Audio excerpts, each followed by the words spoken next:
Jesús sabía que los fariseos se habían enterado que él hacía y bautizaba más discípulos que Juan, aunque no era Jesús mismo quien los bautizaba, sino sus discípulos. Así que se fue de Judea y volvió a Galilea. En el camino tenía que pasar por Samaria. Entonces llegó a una aldea samaritana llamada Sicar, cerca del campo que Jacob le dio a su hijo José. Allí estaba el pozo de Jacob, y Jesús, cansado por la larga caminata, se sentó junto al pozo cerca del mediodía. Poco después, llegó una mujer samaritana a sacar agua, y Jesús le dijo: «Por favor, dame un poco de agua para beber».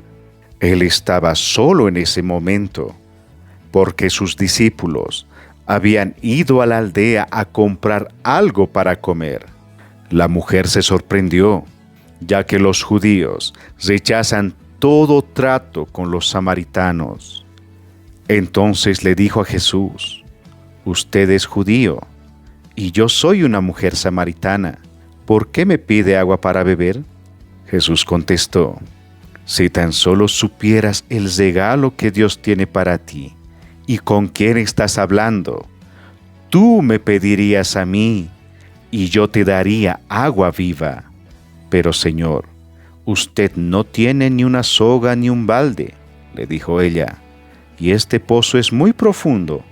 ¿De dónde va a sacar esa agua viva? Además, ¿se cree usted superior a nuestro antepasado Jacob, quien nos dio este pozo? ¿Cómo puede usted ofrecer mejor agua que la que disfrutaron él, sus hijos y sus animales?». Jesús contestó: «Cualquiera que beba de esta agua pronto volverá a tener sed, pero todos los que beban del agua que yo doy no tendrán sed jamás.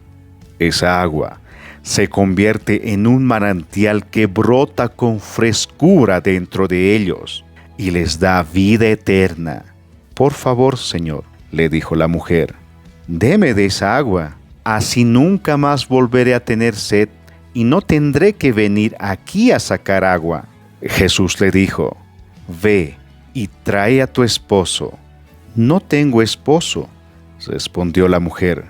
«Es cierto», dijo Jesús, «no tienes esposo porque has tenido 5 esposos y ni siquiera estás casada con el hombre con el que ahora vives. Ciertamente dijiste la verdad». «Señor», dijo la mujer, «seguro que usted es profeta, así que dígame, ¿por qué ustedes, los judíos, insisten en que Jerusalén es el único lugar donde se debe adorar, mientras que nosotros, los samaritanos, afirmamos que es aquí, en el monte Gerizim, donde adoraron nuestros antepasados?» Jesús le contestó: «Créeme, querida mujer, que se acerca el tiempo en que no tendrá importancia si se adora al Padre en este monte o en Jerusalén.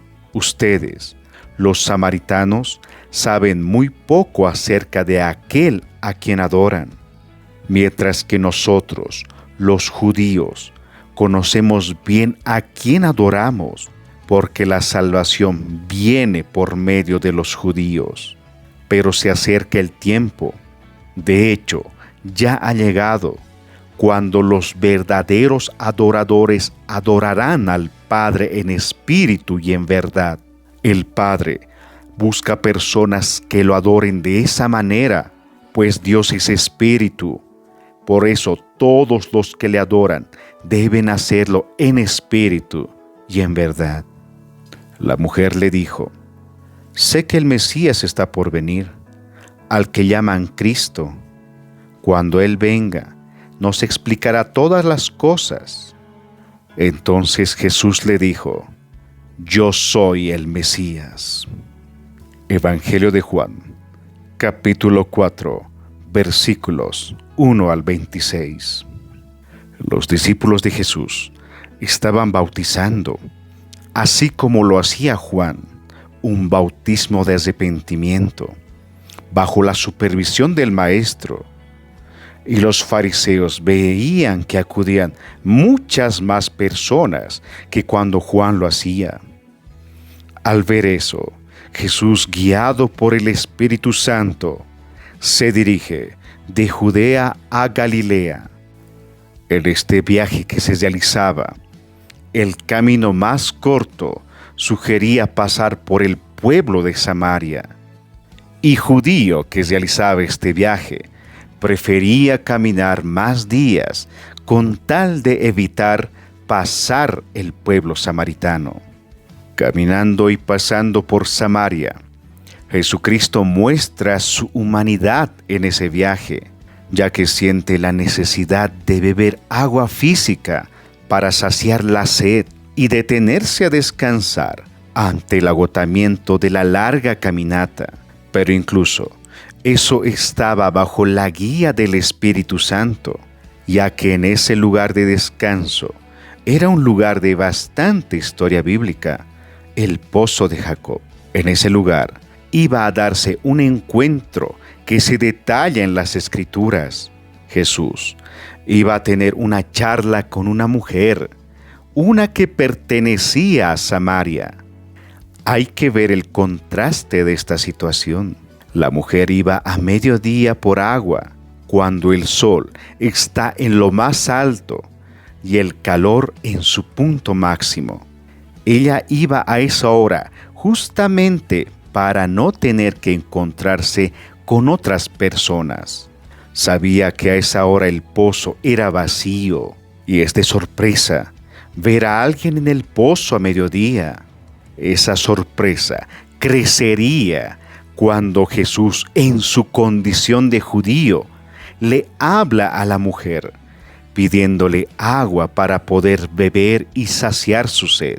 Esto era imposible de que pase normalmente, ya que los judíos y samaritanos no tenían relación diplomática de ningún tipo.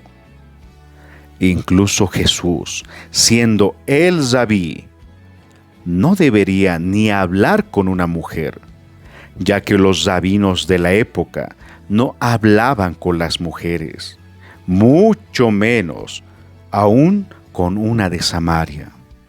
Pero sabemos que los planes del cielo no van con costumbre o lógica humana. En su infinita sabiduría, porque es el dueño del conocimiento y la ciencia, le ejemplifica con algo que en el momento se tenía a la vista. Jesús le dice que si supiera quién es Él, ella estaría pidiendo y Él le daría agua viva. La samaritana encuentra intrigante que el Maestro mencione agua viva, pero sigue dudando. Por eso le pregunta si Él es mayor a Jacob, que hizo ese pozo hace ya tantos años, y ese pozo seguía ofreciendo agua para ese pueblo. Jesús no denigró de ninguna manera a Jacob. Describe más sobre el agua viva, que los que beban de ella jamás volverían a tener sed. Todo esto era referencia a lo espiritual, porque al igual que el agua física, bebemos y volvemos a tener sed. Así son las cosas del mundo. No satisfacen el corazón y la vida humana. Por más que lo adquiera en abundancia, siempre sentiremos la necesidad de más.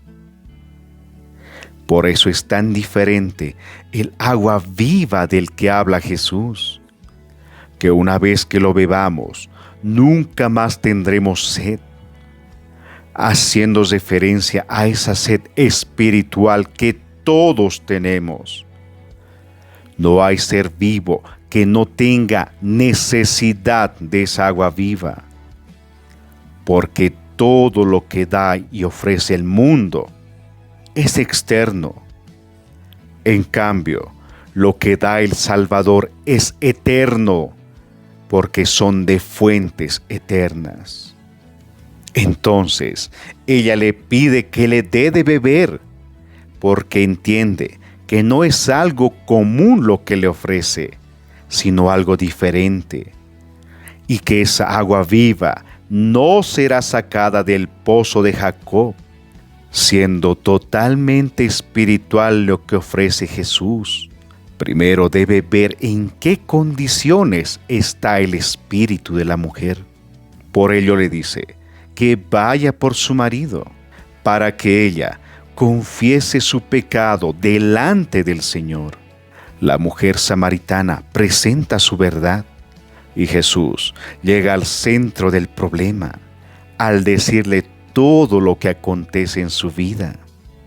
Y la samaritana comienza a preguntar sobre qué lugar es correcto adorar, a lo que Jesús le explica que ya viene la hora, haciendo referencia a la cruz del Calvario, siendo ese acontecimiento algo que cambiaría el mundo judío, haciendo ver que Dios no busca adoración santa con sacrificios y ceremonias sobre altares, sino que busca adoradores santos que ofrezcan sacrificio vivo en sus corazones. Porque Dios es espíritu, y toda adoración debe ser desde el espíritu personal, que es movido por el Espíritu Santo. Los samaritanos también sabían que vendría el Mesías, el ungido, a explicar todas estas cosas, al que llamarían Cristo. Aquí viene un cuadro muy interesante. Jesús no hace mucho hablaba con Nicodemo, un fariseo del Sanedrín, alguien visto por los demás como alguien de alta moralidad. Y en este pasaje bíblico está hablando con una mujer de Samaria, alguien que a vista de los demás es de muy baja reputación y baja moralidad. Sin embargo, Jesús se revela por primera vez en el Evangelio de Juan con toda claridad a esta samaritana, diciendo: yo soy el Mesías, mostrándonos así su misericordia. Jesucristo vino a salvar a todo aquel que decida creer en Él. Vino a perdonar nuestros pecados, a ofrecernos agua viva que saciará nuestra sed para siempre. Que al Señor no le importa cómo nos ve el mundo, lo que le importa es que seamos verdaderos adoradores, adoradores espirituales. Amén. Selah. Meditemos en esto.